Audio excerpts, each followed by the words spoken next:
SFJ 4x4 Studios presents in my oversized four-wheel drive Jeep. a Jeep podcast starring industry experts. Pure monosity. What? Say that again. With mad scientist Scott Brown, Use my drill press as a sort of lathe. our host Neil Simpson, If one light goes out, they all go out. filled with shenanigans. We are really professional with Jeeps. This is I Speak Jeep. Good. Are we live? Yeah, we're live. Good morning, afternoon, evening, wherever, however you are joining us. Matt. My name is Neil with SFJ 4x4 Simpson Family Jeeps. And boy, oh boy, are we off to a banger this morning. Pivot! I am joined in Grandma's Couch Studio by Hades and these two fine gentlemen.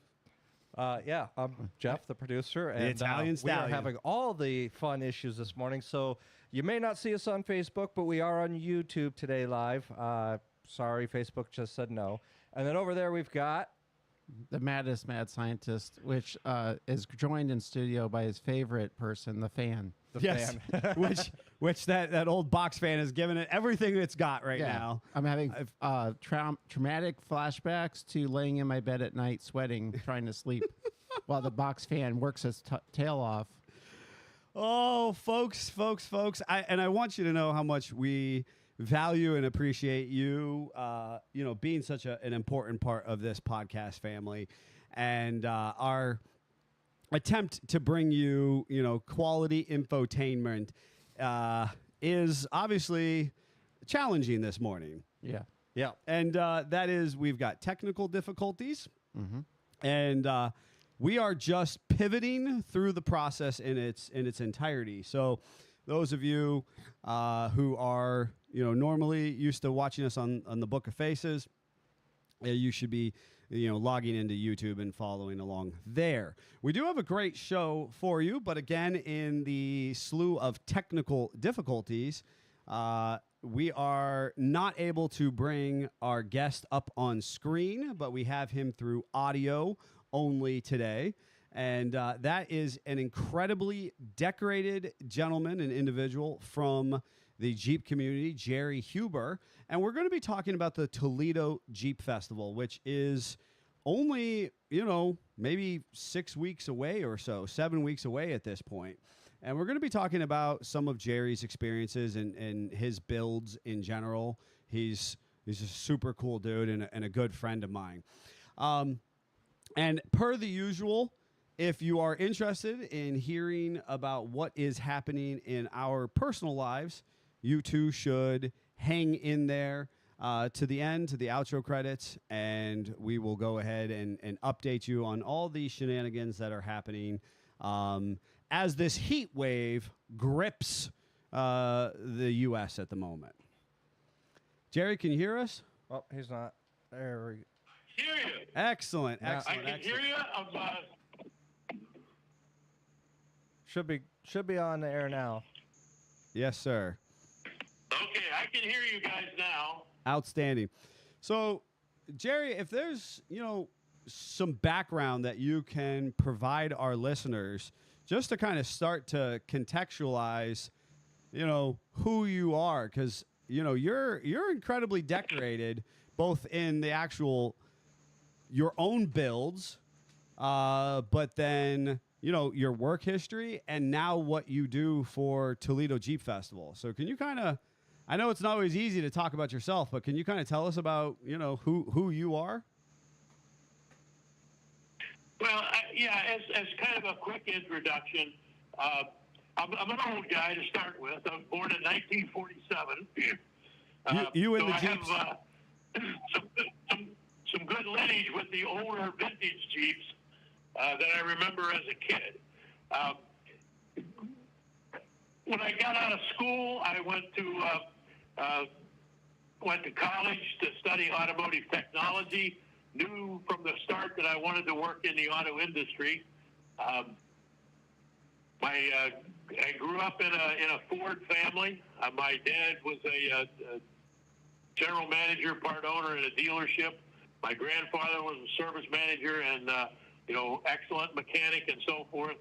And he developed arthritis over the years, and as a result of that, I got a personal tutelage on mechanics from my grandfather, because he knew what to do, but because of his physical condition, couldn't do it. So Sure. I became his extra toolbox guy for years, and we did all kinds of normal repairs, and then started getting into the more abstract kind of things, which are helpful skill sets when you start to work on your own vehicle and start to get involved in some design changes, if you will. Absolutely. But after I got out of college, I went to work for Ford. I worked there for 15 years. Then 1983 is my first exposure and actually time for employment at American Motors at the time. I took a job to come to the Toledo assembly plant, work in their paint operations. Basically, they had put in a new paint shop in the early 80s and couldn't figure out how to really make it work. You see some evidence of that, some of the rust, corrosion, and paint issues that you had in the early 80s. Hopefully, by the time I got there, we had started to do some corrective things. We installed an eco system, which is Electrofrost Prime system that is pretty much an industry standard now. We started to use base coat, clear coat materials for exterior painting. And after a couple of years in the paint shop, I moved into other areas of the manufacturing end of it. And in 1987, I was promoted to plant manager for that operation in Toledo. Right. So, I was there until after the launch of the TJ, 99. And then I went to corporate manufacturing and worked with some of the operations that culminated with the retirement in 2005. So I've been I've been off the job, if you will, and somewhat out of the loop for 20 years now, and still busy. I have a lot of activity with the Jeep operation at the plant here. Still interact with a few of the engineers that are still kicking around that I've made friendships with over the years, and hope to be able to continue to be a viable part of the Jeep community for the foreseeable future. Right now, I focus on the Toledo Jeep Fest, working primarily with the people who do the activation for that event. Most of the planning and so forth we have under control, but now we're into the activation stages. As Neil mentioned, August 1st, 2nd, and 3rd is the event this year. So we're not quite on automatic pilot yet, but it's getting close. Yeah, and I have such a tremendous respect for you, and you are such an incredibly decorated and humble individual.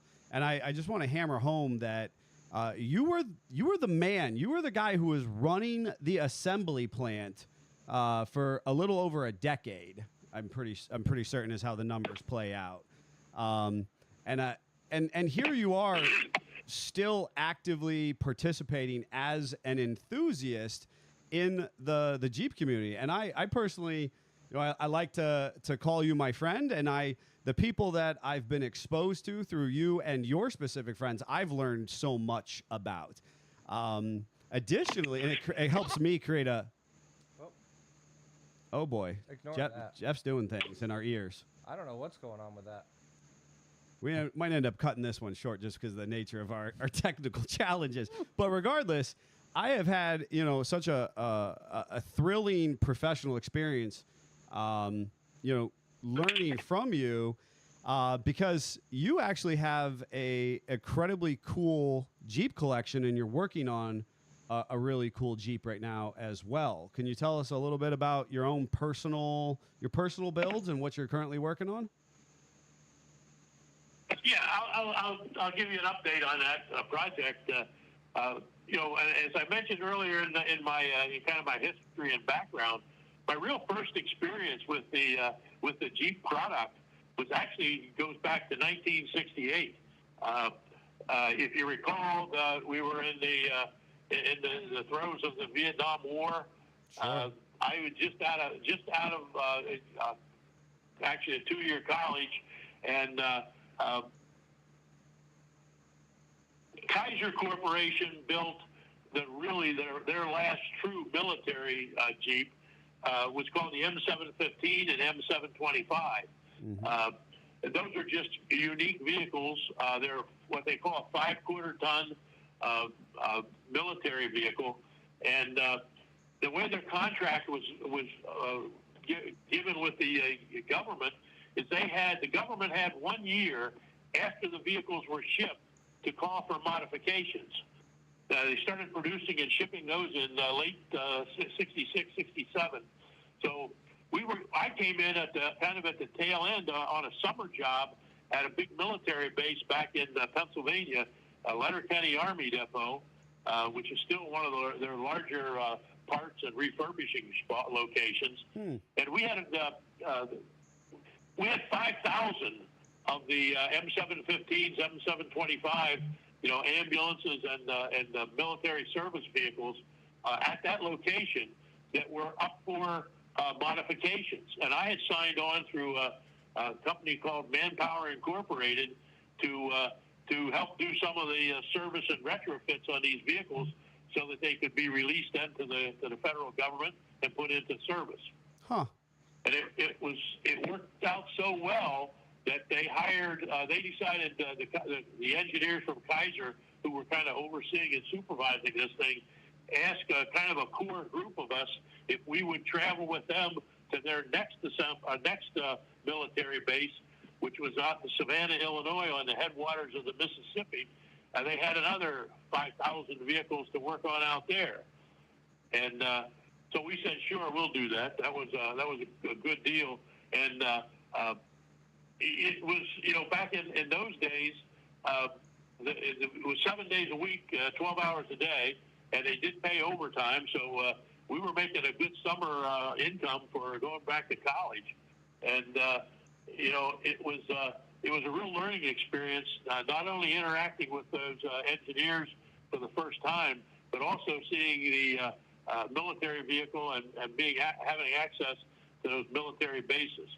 When we were finished with the second group out in Savannah, Illinois, they asked us if we wanted to go to Texarkana, Texas. Huh. And frankly, we had been under about 10,000 of these Jeeps at that point, and summer was getting shorter, and we opted out of that program. And then after that, I really didn't get to do a whole lot with Jeeps until I came to work here in Toledo. Sure. But as a result of that, my fondness for the M715 is incredible.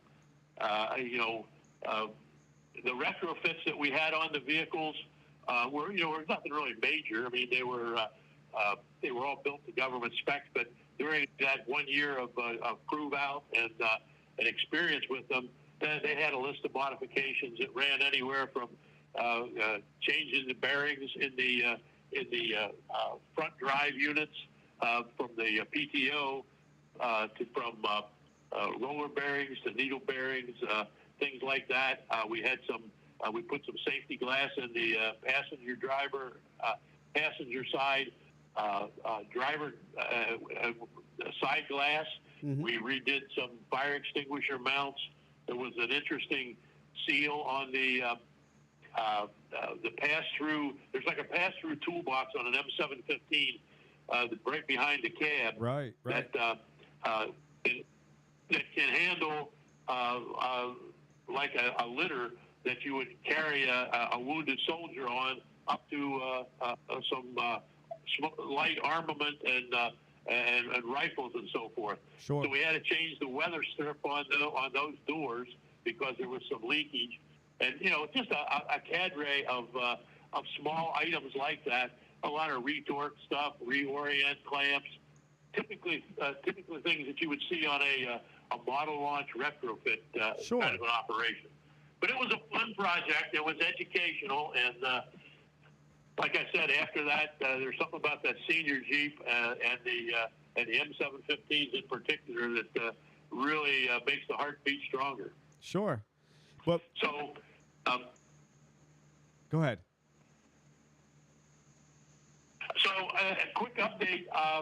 Last year, I had a real good friend that passed away, and he left. He was a collector of some older vintage Jeeps, and I inherited a 1946 CJ2A and a 63 station wagon with the overhead cam 230 engine in it, which is the same engine, by the way, that's in those M715s. Sure. So, which was really interesting.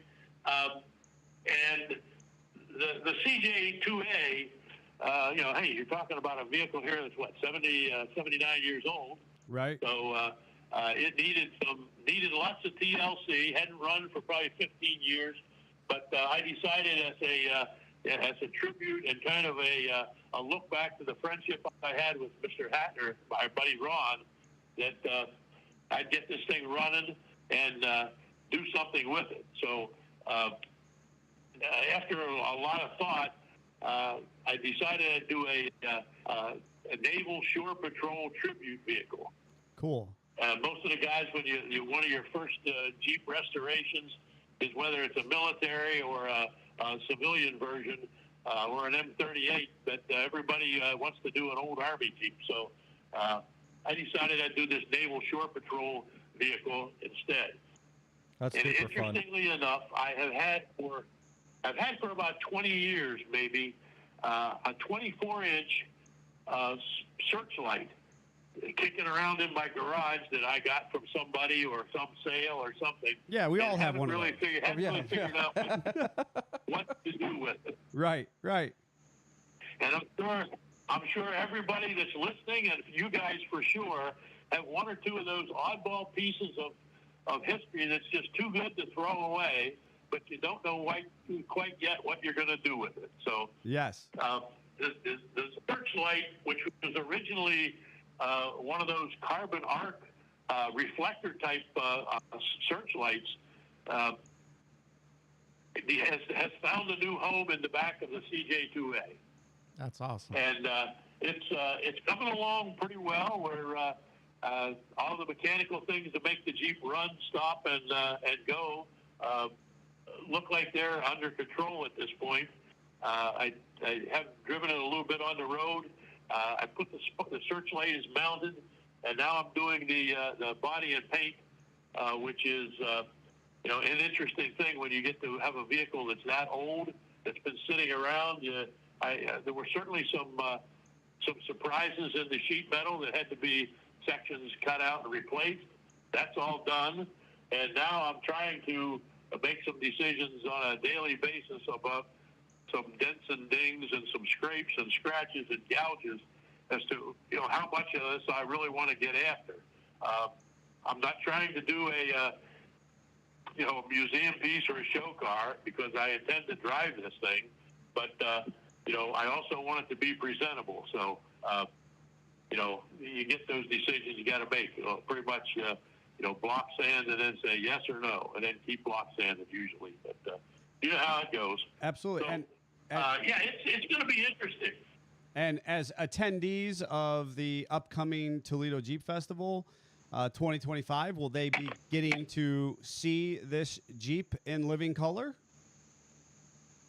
You certainly should be able to see it. Yeah, that's the target. And like I said, I've actually started to mount back all the body panels that go back. We reinstalled the tail lights yesterday. The tailgate is back on. The spotlight is mounted, and most of the body and paint work is done. I'm really working on the hood and the windshield frame. It's got the original year windshield frame that has the flip out glass. So there's a lot of seals and things that have to come off and go back on. And, Sure. but yeah, I'm sure my schedule will make it fit that that'll be available for the Toledo Jeep Fest this year. That'll be awesome. And, you know, you are the curator of quite a few unique displays within the convention center. And I always appreciate you carving out space for us as well in that process. But when I was asking about your collection, you personally have a number of really unique Jeeps. Can you tell us about those? Yeah, over the years, I've had a pretty interesting collection. Try to keep it somewhat fluid, moving some in and out every once in a while. But the vehicles that I've kind of zeroed in on are something that is a little unusual. That you're really going to have to look around to see something that's just exactly quite like that. So. Two of the vehicles that are kind of keynotes for my collection right now are a JK8, which is a four-door JK that's been modified into a two-door pickup. Looks like the pre-runner for the Gladiator concept vehicle introduced back in 2006. We've made a few modifications to it. Obviously, it came with a Dana 44 rear as standard, but we put a 44 E-locker in the front. My buddy Bruce, who was one of the engineers on the Egyptian military vehicle, had enough spare parts laying around that we were able to craft a supercharger for this thing because it's on that 3.8 engine. And that livened it up a little bit. And we've had it out to Moab, and it's a lot of fun to drive. It's a hard top with air conditioning, so you're on a day like this, you can still be somewhat comfortable and wheel with with some integrity. Now we're running 35s on it, so it's real tenable for the street as well. Sure. So next vehicle that was interesting, I think you had a chance to see this one last year, is a 2006 LJ, long wheelbase TJ. It's a little longer chassis than a frame than the CJ. They built them only 3 years, 04, 05, and 06, and it's got quite a few modifications. Most of them.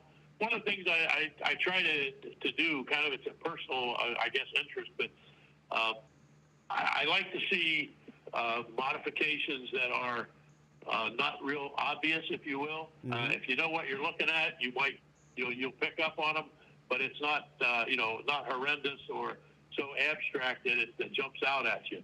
Like I've got I'll have people say, well, your tires seem to stick out on this LJ a little bit. That's because it's got the JK Rubicon axles. They were, a couple inches wider. Sure. With the axles, if you're going to swap the axles, you might as well Artec truss them while you got them out. Yeah. And so the axles are built on it. We went to it's got 513 gears in it, so it handles the 37s without too much difficulty. Again, it's still streetable.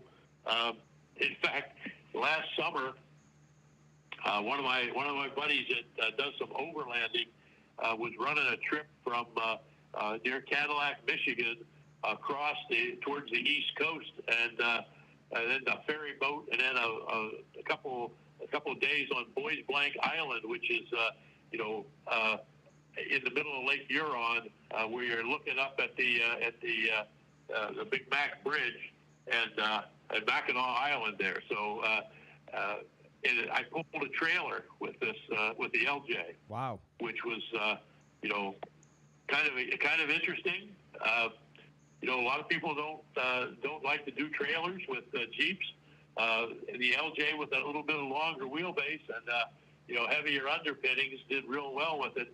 And I pulled just a small teardrop, single axle teardrop that had some solar cells on the roof and able to run self-sustained, do off grid for 3 days. It was kind of fun. That's cool. And that one has a really unique exterior, right? Is that the one that's all Americana? Yeah, I did. That one I did. It's got like what they call urban camo, and I did a Blue Line Police tribute theme to it. So it's a silver Jeep, and so it's got a lot of accents with black and the patrolman's blue and so forth. Some of the emblems have been changed over and so forth. And I usually fly it with a blue line, or I usually have with a blue line flag when I'm at a show or something like that. But it's a little bit different looking. Obviously, sitting off on 37s, it's a little bit taller. But I run with the top on pretty much because of comfort, and it does have a poison spider full cage in it, just as part of the precautions whenever you would be taking it off road. And it's really got a lot of capability off road at this point. Sure.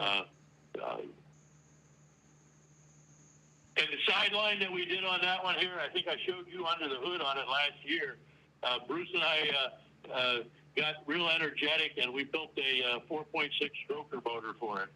So it's a little peppier as well. Yeah, for sure. Without going the V8 route. So, and then there's an off-road. I call it the off-road beast. It's an old YJ. It's a 90 YJ. With a small block Chevy in it, and it runs narrowed GM axle and a Dana 44 in the front, the GM 14 bolt in the rear. It's running on some 40-inch IROCs, and in all honesty, I'm having more and more difficulty climbing in and out of it since over the last 2 years. So that one may be finding a new home one of these days. But one of the real pride and joys of the collection is a 1989 Wrangler Islander. They only did the Islander for a couple of years, and this was the first year of it. And it's such an early one it has the half doors on it. And originally there was a big fight with the engineering people on the half door as to why do we even want to put door locks in it, because they were all soft tops. Right. So this one has no door locks. It never had the holes pierced for the door locks. So you just got the door handles, and that's one of the first things people look at, because the only way to really lock it is from the inside, because the mechanism is the same. But it's a very early Islander. It's a Malibu yellow. I still have it in, obviously, with the original paint and the original decals. It's got like 12,800 miles on it. Whew. And most of those miles, frankly, have been either to or from an off-road trip. And I used to, when I first got that vehicle, we did pretty much all of the local Jeep jamborees that we would participate in. And that was before I was into the trailering thing. So we used to drive it to the jamborees. And we did one up in the Maine mountains from Toledo here. I think it was like 730 miles or something. And we drove up on a Thursday night and then came back on the Sunday. And in an open top YJ on the expressways, it's like 3 days with marginalized hearing after you do a trip like that.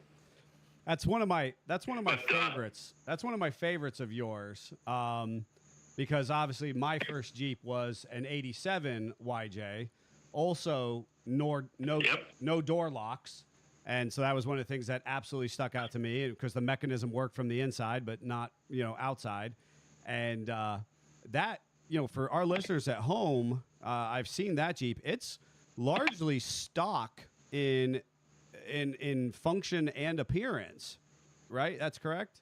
Yep. And I love the fact Yeah, that you know, the only real changes I've made on that one is when the Rubicons came out, some of the dealers were taking off the the Goodyear tires and the Moab type wheels and putting aftermarket stuff on, and you could, if you were paying attention, you could pick up a set of those Goodyear Duratracs for a really, really good price. So I threw a set of those on it, and then you know, if you know when the early ones were all carbureted, and again, my buddy Bruce, who was an outstanding mechanic and electrical guy, we converted this to direct injection setup, and if you plug into the DRB on it, it identifies itself right now as a 94 XJ. yeah, I love it. So and of all the Jeeps that I've had over the years, I can always rely on that one to go out and you know, turn the key to pressurize the fuel pump, and turn the key and it starts. You know, even if it hasn't been driven for 4 or 5 months.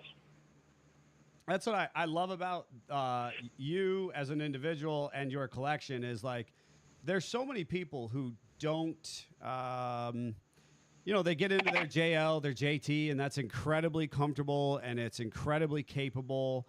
But to take a late 80s YJ and actively use it in the capacity and then do the modification that you've done while still maintaining kind of this stock look to it is just kind of a testament to your really kind of how hardcore you are. I think that's the coolest piece, you know? Like, I love that idea, and it's a very cool looking Jeep. So I'm just going to interrupt for a second to go to kind of some of the comments here. We had a bunch of comments on YouTube. A lot of them were referencing that we're not on Facebook. Again, Facebook was not letting us stream today, so just kind of a reminder. We will try to get that loaded to Facebook later today. And then one comment was that Jerry is frozen, but Jerry is not frozen. He is just on mobile phone, so we have a picture of him on display where we would normally have camera. That is part of those technical difficulties of this morning. We could not get the video feed to work for Jerry. But otherwise, we had a lot of good mornings. Bradford was the first on YouTube saying good morning.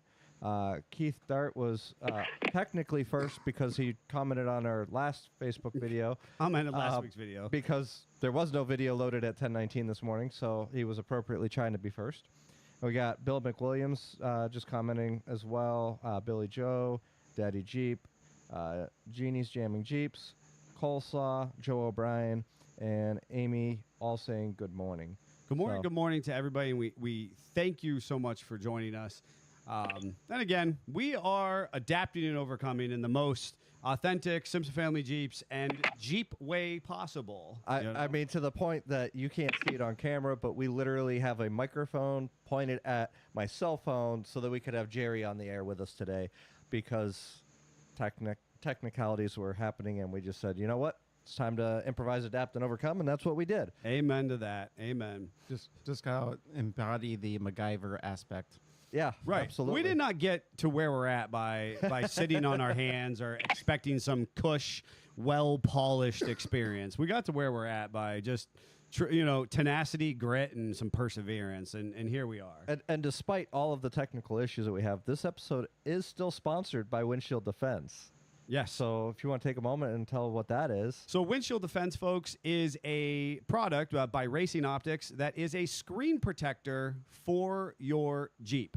The leading products available right now are going to be those TJ or LJ, as Jerry was talking about. So it's a cool product to round out all the other modifications you might make to your Jeep. And then, of course, your JK, your JL, and your JT.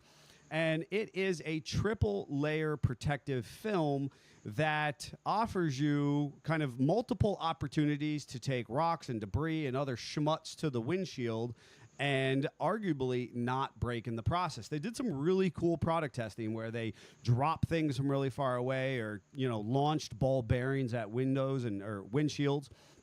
And they just simply didn't break. The product's been used for decades in the race industry and motocross. And just recently, they have brought that specific product availability over to the Jeep market. And we encourage you to go to their website and use the product code SFJ20 to save 20% at checkout. Plus free shipping. Plus free shipping. And you too could be on the way to protecting thousands of dollars of investment, because quite frankly, these modern day windshields are not just our standard flat cut glass, and it can be very, very, very expensive to replace, let alone if you are out on the trail and you are running a TJ or a YJ. You don't really want to all of a sudden get some big rock come at you, or something come off the back of a truck and break your windshield while you're out trying to have a fun experience. If there does happen to be a blemish that happens to your windshield, you just go out and you peel off 1 or 2 layers, and basically the window is good to go again.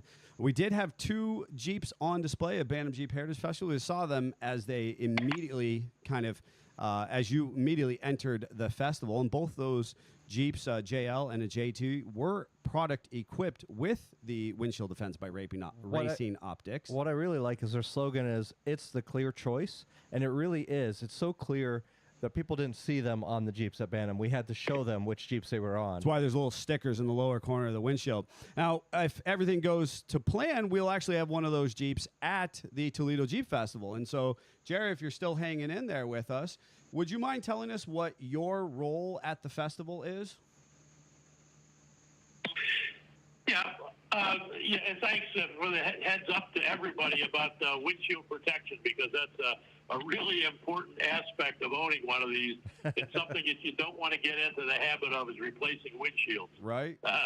So if there's a product out there, I encourage everybody to give it a shot. Awesome. So, back to my role at Toledo Jeep Fest is I've been involved since 2016, when we did our first event, which happened to be the 75th anniversary of the Jeep product. And we decided to do a little kind of celebration that was kind of a local thing. We decided we'd have a parade and a Jeep show. It was all dedicated to the Jeep and the Jeep history. And the first year we put it together, and we did a little promotion with social media, and found out that the following was so strong. We had about 30,000 people showed up over. And it was a little over a one-day event when we did it the first time.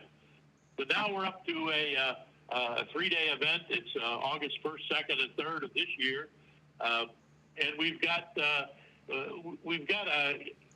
number of activities and things for people to do to enjoy the Jeep lifestyle, meet your fellow Jeepers, get some ideas looking at other vehicles. You get some contact with some of the premier vendors and so forth, and you get to participate in a parade of all Jeeps.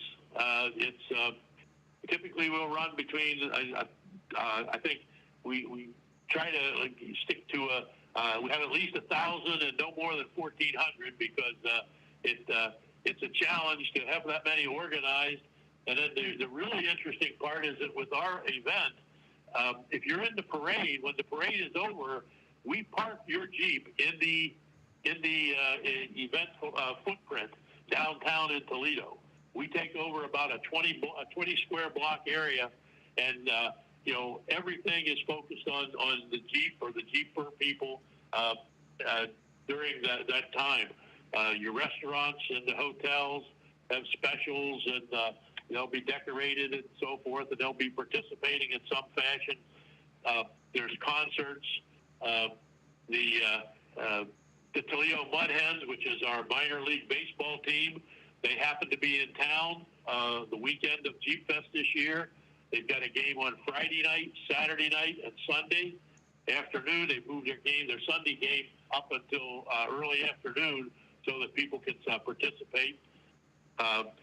They're so interested and so supportive of the event that they rebrand the team, the Toledo Mud Hens, as the Toledo Mud Crawlers for those 3 days. And they'll have special jerseys and hats and uniforms. It's just it's just a cool event that the entire community, not only the Jeep community, but the business community in downtown Toledo has gotten behind. And, my role is as one of the organizers is focused on, making sure it's a Jeep event and that we don't have, all kinds of other activities that dilute the attention away from the Jeep, to recognize the product and recognize and celebrate the relationship that Toledo has with the Jeep manufacturing plant, which has been here, since the early 1900s as Willys Overland, and then really focused on the elements from 1941 when the first Jeeps were produced here in Toledo and are still produced today. So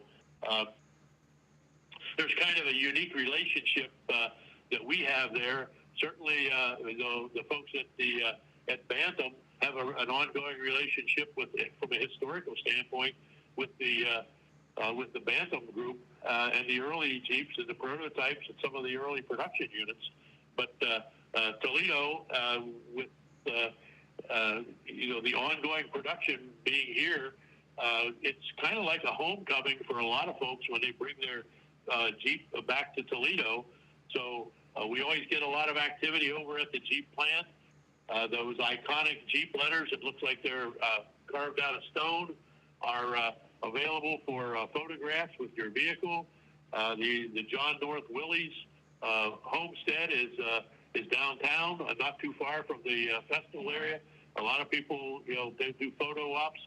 One of the things you'll find about the Jeep community is that they love to take pictures of their Jeep in a Jeep environment. That's true.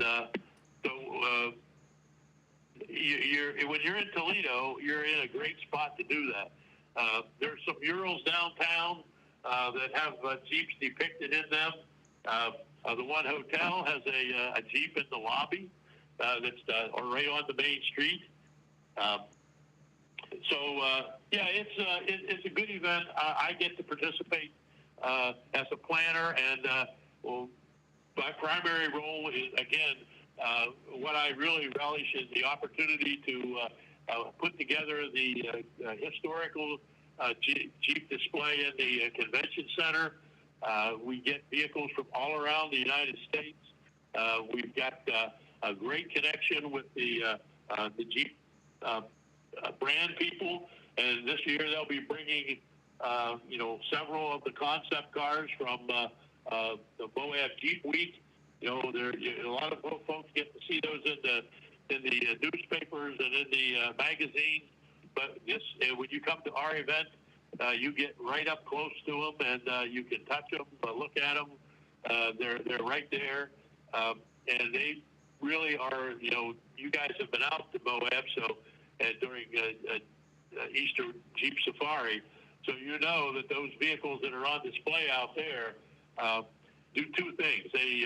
They recollect on and reflect on the history of the Jeep product over the years, and they also give some hints of what the Jeep future is in the way of styling and features, options, and so forth. For sure. So it's always interesting, and we always get some vehicles people have never seen before. Last year, if you recall, guys, we had the Jeep van. It was a green van called, I think, the Pickle. Yep. And it was called an FJ. It was built on a CJ3 chassis, so it's really tiny. It was originally done as a delivery vehicle and as a postal vehicle. Yes. Speaking of postal vehicles, last year we actually had one of the guys that used to work as a good friend of mine brought down one of the Alaskan CJ8 postal vehicles, which is built on a scrambler platform. Mm-hmm. You don't see many of them because we only built about 200 of them. That's back pretty cool. in the mid '80s, and it was pretty cool. And to give you an idea of what you're going to maybe see this year is there's a company out there called Morgan Olson. They build delivery vehicles, parcels, and things like that. And one of the vehicles that they're prototyped and have submitted to the government for a look-see is it's a postal vehicle built on a Gladiator type chassis and frame, and it retains the front end look of the Gladiator for marketing reasons and so forth. Right now, it's called the Serval. Yep. As the cat, CERVAL, and we'll have one of those for sure on display. And it's always interesting, when Neil, when you and the guys bring down your vehicles, you typically have the blue Grand Wagoneer. A lot of people have lost sight of that as being a Jeep vehicle. And yet, when they see it, it's immediately recognizable as one of the historical Jeeps that have added to the heritage and the legacy that the Jeep vehicles carry into the future. Absolutely, and that's what I mean. Our attendance there. First of all, I always appreciate you giving us space, because that is such a decorated hall of history and future. I mean, it's such an incredible opportunity, because there are unique vehicles that people might only ever catch glimpses at other shows, but for whatever reason, the convergence of all of these unique vehicles, and I think that's a testament to your work specifically, because I know you're out there pounding the pavement, talking to these people and being like, hey, bring this down to the convention center, and so I thank you for making sure that we're a part of that. But I like to think that this, I know you brought up Bantam Jeep Heritage Festival. This part of the country is, without question, the birthplace and the proving grounds of Jeep. And so whether or not your credit is given to Butler, Pennsylvania or Toledo, it's hard to deny how important these 4x4s have been to this region of the United States. And so, for our listeners globally, understanding that these shows that we're talking about are embodying the very unique historical nature of these branded vehicles that we know as Jeeps. And obviously, Jerry, you play an incredibly important role now in kind of ushering that heritage and that future towards people, but obviously building them, yourself overseeing the plants before.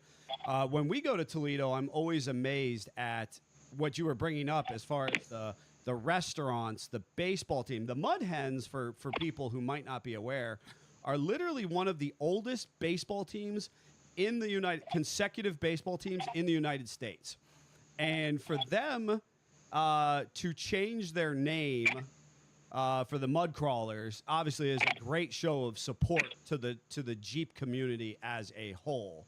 And as we've attended at Toledo, I mean, people who are there for a baseball game, restaurant owners, servers, people who are working the parking facilities downtown, they're all Jeep-minded, even if they're not Jeep owners themselves. It's a really cool thing to experience. So if you've not been, I encourage you to go almost kind of solely for that reason, because when we were displaying and we were on the booth, or just in general, when we're there talking to people, they're like, oh yeah, see that bumper? I'm actually on the assembly line that coats that bumper.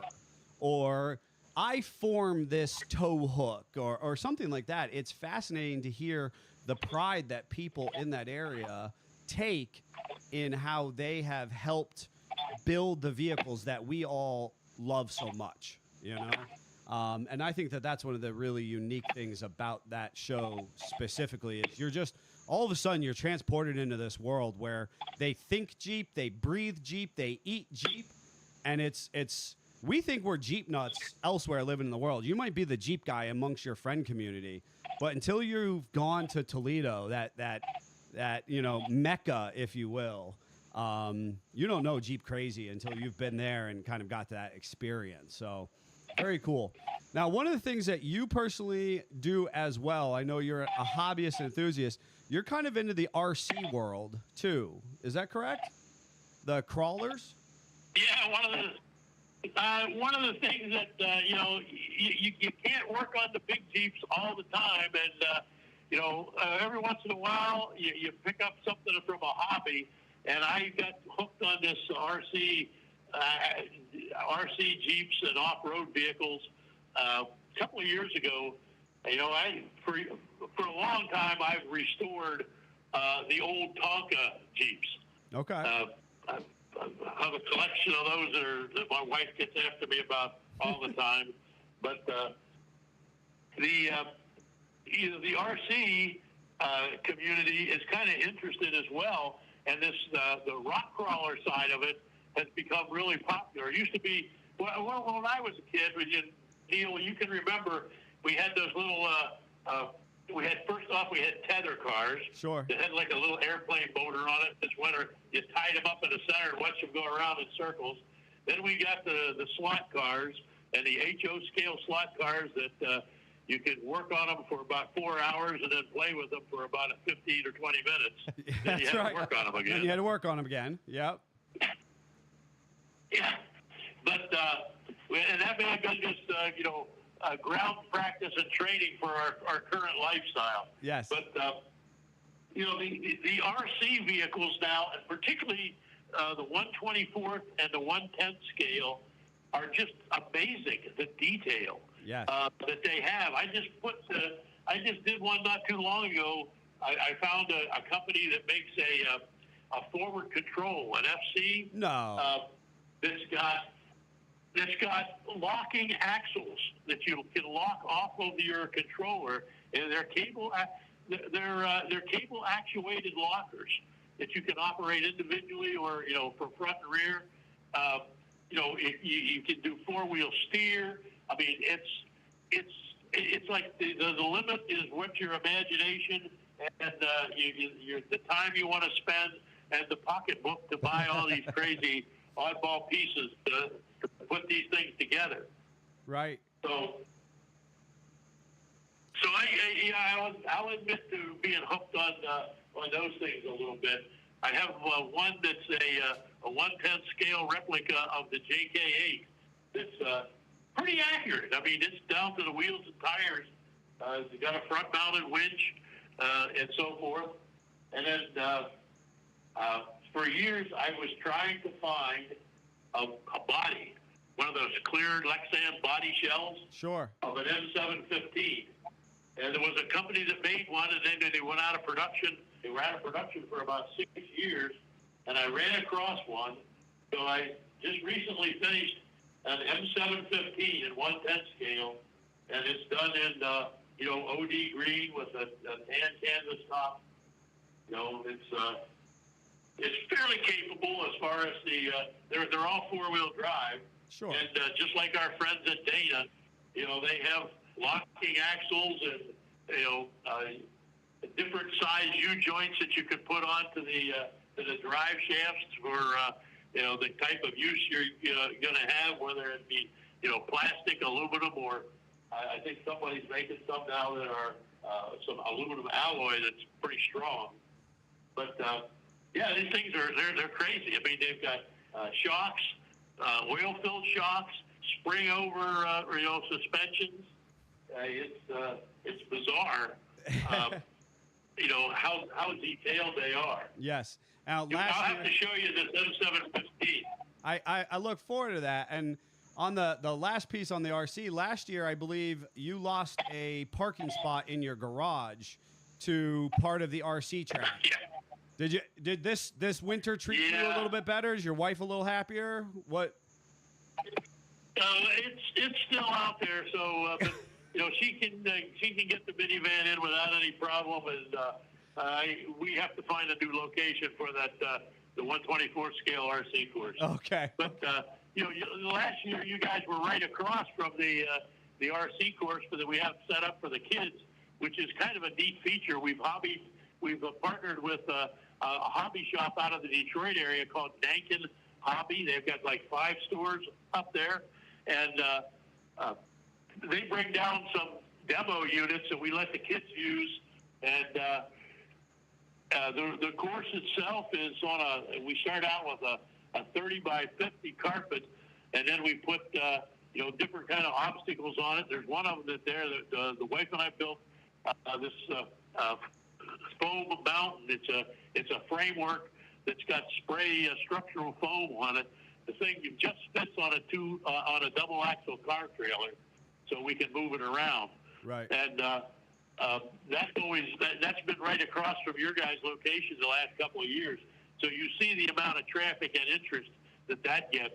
Absolutely. And we think that as part of the promotion, that gets these younger kids back into looking at Jeeps in an all different way. Absolutely. Yeah. And I've got two final questions for you. I heard you, I talk with a lot of people every day, Jeep. I hear you very passionate about a 715. You brought it up a couple times. I know we've talked about when. I think you might even be in a 715 group with me. When are you starting a 715 build? I'm finishing up the projects that I've got open right now. Okay. Before I even think about doing that. Okay. I look once or twice a week. I try to stay in touch with where the cool ones are and so forth. But yeah, I'm not ready for an M715 project. I understand that too well. And I guess the last piece is I just want to reiterate some of the details over the Toledo Jeep Festival. And if you could just kind of tell us the dates again, and if there's any other final details you want to share with us. Sure. Well, and I'm anxious to do that. First off, the event is August 1st, 2nd, and 3rd. Coming up here in about 6 weeks or so. Yeah, roughly. So registration should still be open for the parade. I've got a few spots left for the inside display at the convention center. Those are really the only two things you have to register for. The rest of the cool events pretty much free. You just got to show up and have a good time. I encourage you to look at our website. It's ToledoJeepFest.com. There's registration form, links to registration forms, links to where to stay for hotels. All the questions that you have. There's a link to some merchandise page, and I'll tell you, we do this one marketing group that we work with, Threat Marketing. They do an outstanding job on the merchandise stuff. It's reasonable and it's top quality and it's unique. Cool. And we work very carefully with the Jeep people so we don't get into some of their brand infringement issues that you get to at some events. So they're good partners with us. We try to respect their trademarks. Outstanding. So and our Facebook page is Toledo Jeep Fest. You can find it. It's there's a ton of it on social media.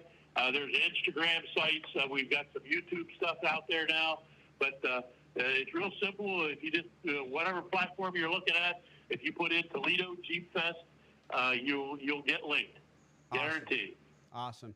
Jerry, thank you so much. You are absolutely a gift to the Jeep community, and more people need to know your story. And from your childhood, it reminds me a lot of Scott. Honestly, your interest and your ability to just consume everything automotive and Jeep is such a unique asset to all of us. And thank you so much for taking time this morning to be on our program and being willing to kind of push through with us with all these technical difficulties and share with our listeners. So thank you so much. We look forward to being at Toledo Jeep Festival. We're going to be bringing you 2 or 3 of our hottest Jeeps.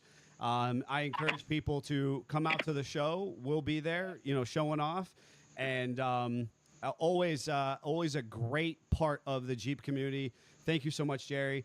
We're going to let you sign off. And, folks, after the outro, we'll be back with our weekend updates. Until next time, Jeep on. Keep on. Jeep on. See you, Jerry. Thank you.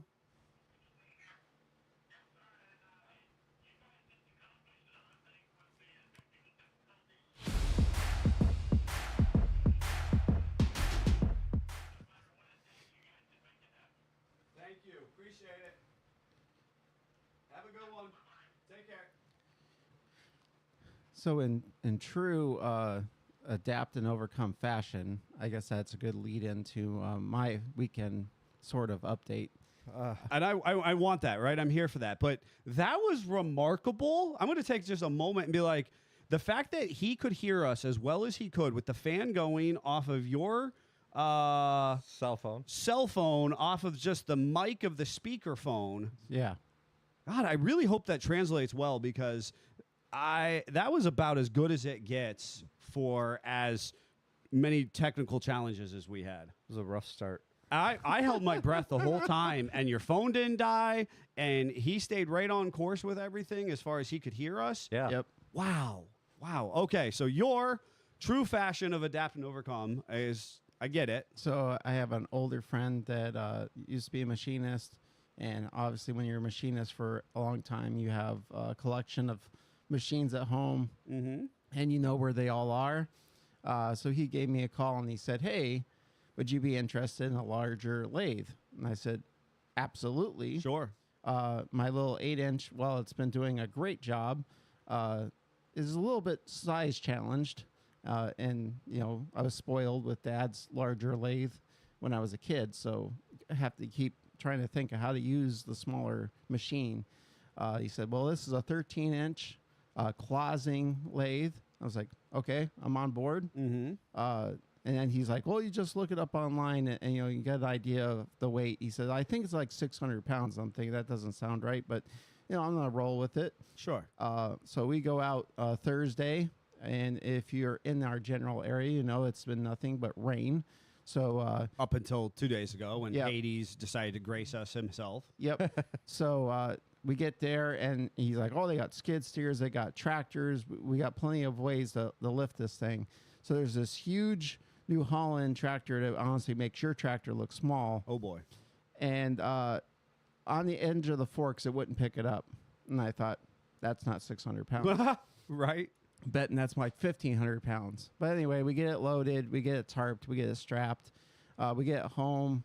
It's raining still, and I'm hating it because it's out in the weather, even though it's tarped. Sure. And the weather took like a short hiatus. We had a couple things that were supposed to be going on. There was a car show and some things. All that was canceled because of the weather. And I looked at my wife and I said, "Think we can unload that?" And she's like, "Absolutely." So I used the tractor, put the engine crane on the trailer. We pick up half of it with that. We use the tractor on the other edge because my tractor is a little bitty tractor. And before that, we had backed the trailer up to where it was almost in the garage. And we used the tractor to drag it off the trailer. And she slowly let down the engine crane, and I slowly let down the tractor. And back and forth, we got it down onto the ground. And then me, and my son took what seemed like eternity with the engine crane, picking up the entirety of it to push it over into its spot because there's a lot of stuff in my garage. So Yeah. we end up having to crank up the table on the mill with vice grips because by the time we realized we needed to crank the table up, the lathe and the mill were intimate closeness. Oh, boy. So you couldn't use the hand crank anymore. Oh, boy. So there was lots of like inches were all about the ability of getting it where it needed to go, but we did get that done. And yesterday I spent the time, leveling it and oiling it and cleaning it up because it has been sitting for a long time in this barn. This originally was owned by my older friend, and I thought it was funny. We like the history of things. He told me where this machine originated from. It was actually from Premix in North Kingsville. Oh. So it took for a short sabbatical in Pennsylvania, and now it's back home. Yeah. Where it Came back to Kingsville. Where It's it like a should be. boomerang. It's a boom. It went a couple blocks, you know what I mean? Yeah. It's now a couple, country blocks away. Yeah, it's a between a 79 and an 82 machine, so it's right in the right era with my mill to keep it company. Sure. So I'm pretty excited about that. And other than that, my side-by-side decided to stop moving, and That was a big bummer. You've been huge excited bummer. about that. I've been excited and wanting to. Honestly, one of the things I've two things I want to do with that so much is drive it to the covered bridge by my house, and come to see you while you're working on the house. Sure. And I keep thinking about like, oh, actually it was Thursday. I was like, maybe I should go get a plate for it. And there's all this stuff going on. Should I invest that money right now? And then I went to use it, and I heard a pop, and it stopped moving. Yes. So yesterday, yesterday I tore it apart and found out the primary clutch basket broke. All neutrals, no movement. So Yeah. got to investigate some part replacement. Yeah, I mean, fortunately, when I was looking at that, and that sucks, right? Yeah. In a major way, but I suppose it could be worse, right? I Yes. mean, that seems like The it's an transmission external. could be bad. Correct, correct. This is a clutch basket, and Yeah. so you And know, the company that makes it's actually out of Canada, French Canadian. If you go on their Facebook page, there's lots of French on there. wait, I was gonna say, you were waiting for it. wait. You wanted to do it. So they at least Do exist. you want me to call them? I'll call them I mean, for you might have to because I don't Bonjour. translate as good as you do. Bonjour, But other than that, that's mate. That's Australian. No, everything they say ends what a or mate as well, isn't it? no. No. Nah, they do something. No. Nah. Anyway, I heard you had some excitement at your projects as well this weekend.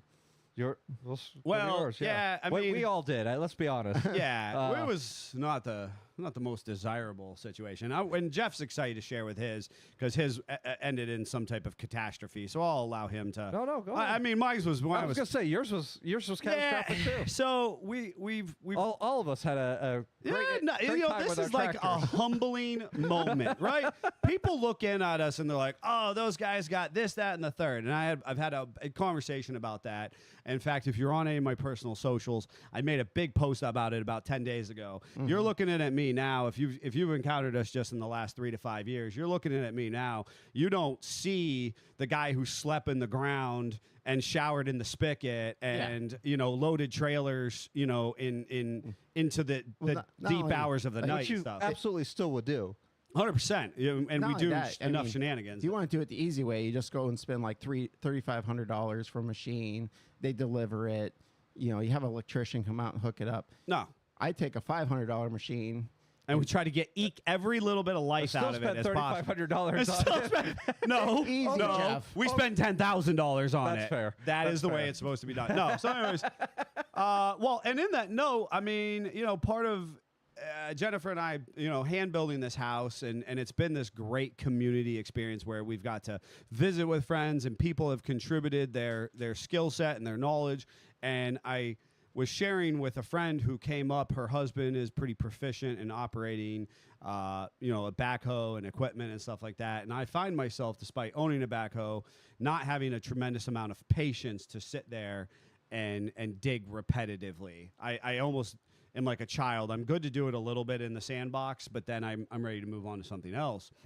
You don't like to sit still. That's exactly the issue. It's just not satisfying enough. Where Jennifer said, "Hey, I will do this. I accept this as my responsibility." She reached out to a friend who is proficient, and he and his wife also hand built their house, and this was 30, 40 years ago. But again, kind of shared experience. And we met them early on Saturday, and we started trenching with the expectation we were going to trench as much of this shy of 500-foot water line and fiber optic line, trench as possible.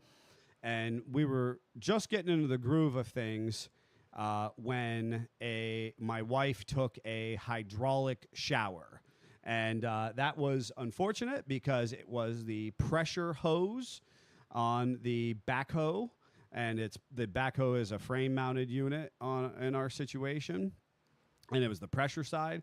So the moment that you bump the key over in the any form of the hydrostatic transmission or PTO of sorts is running, it's actually not the PTO. You don't even need the PTO to run. You just, since it's a hydrostatic system, it's immediately pumping on the pressure side, and so.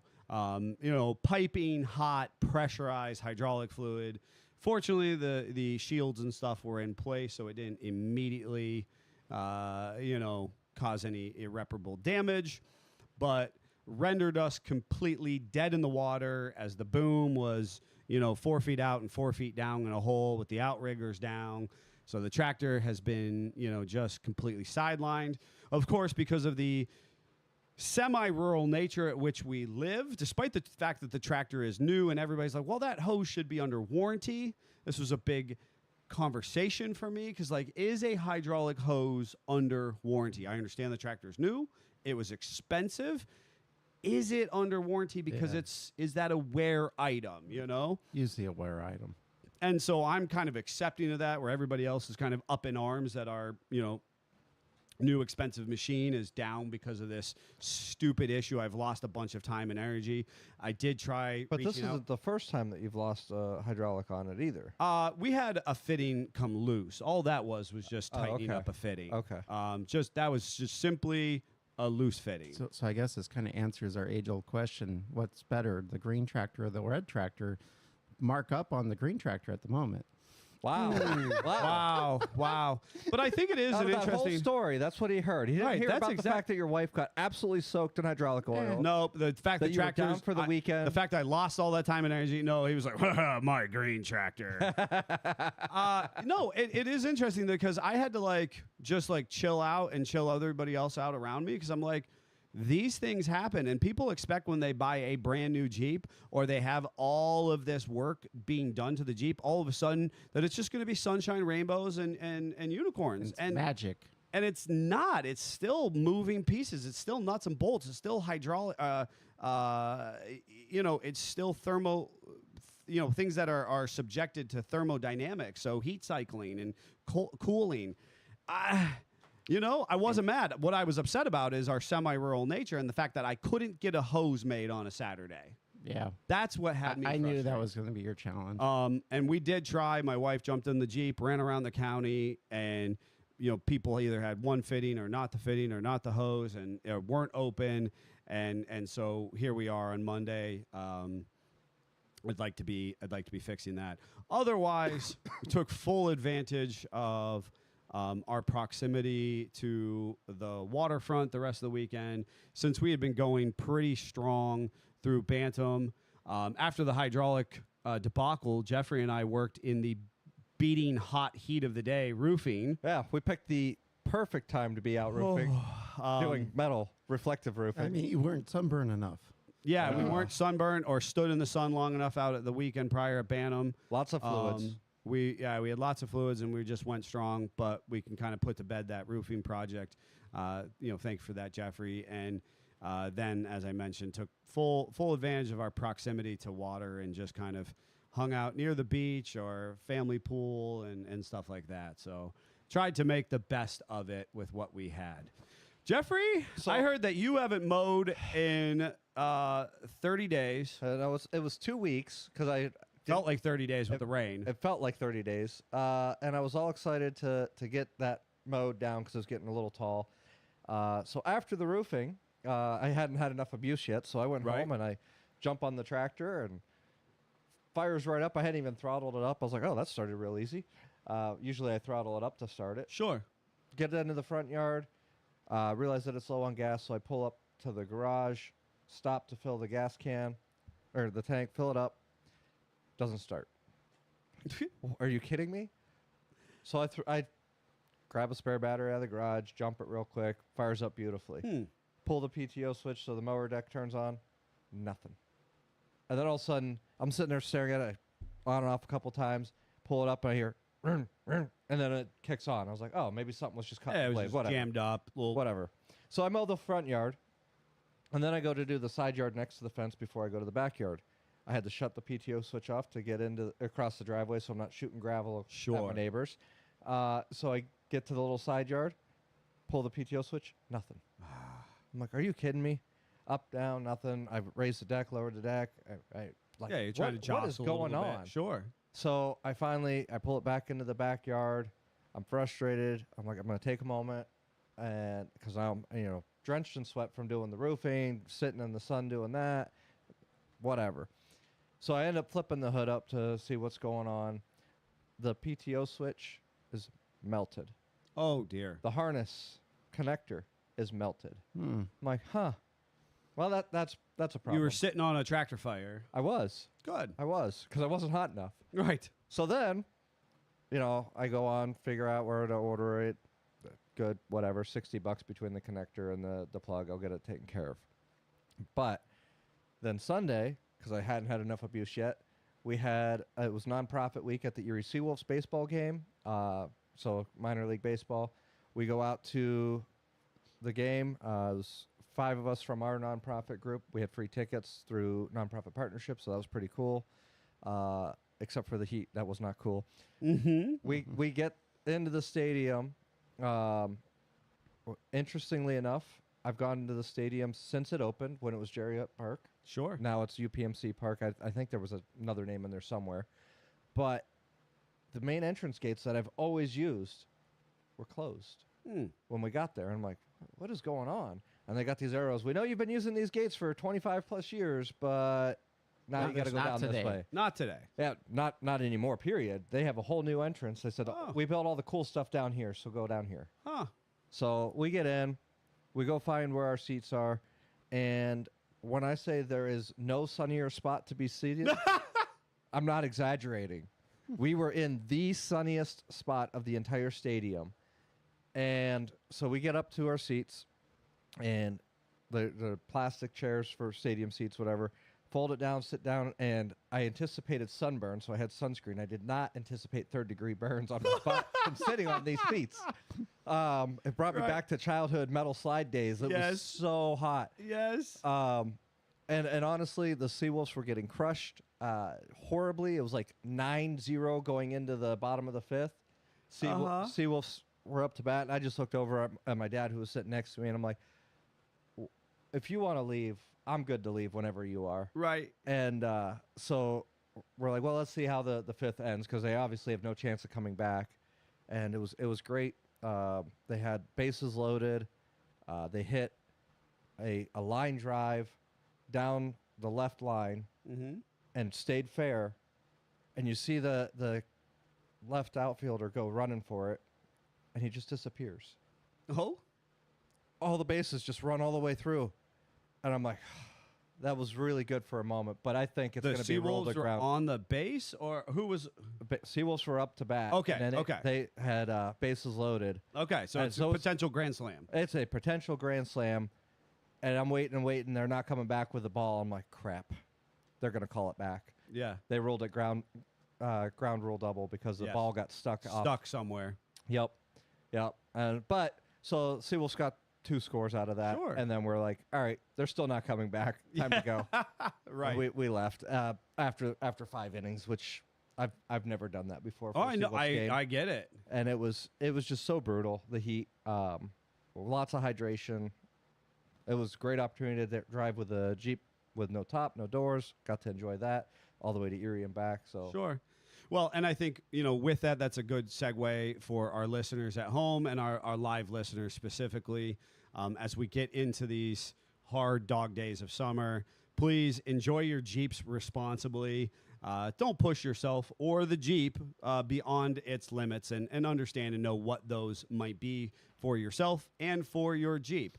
We always talk about perspective and relativity. This is one of those moments. So those of you who are listening live, hydrate, hydrate, hydrate. Same goes for your Jeep. Make sure the fluids are topped off, and make sure you're not working it in a sense that subjects you to risk or breakage. Until next time, Jeep family, stay safe. Jeep on. Jeep on. Jeep on.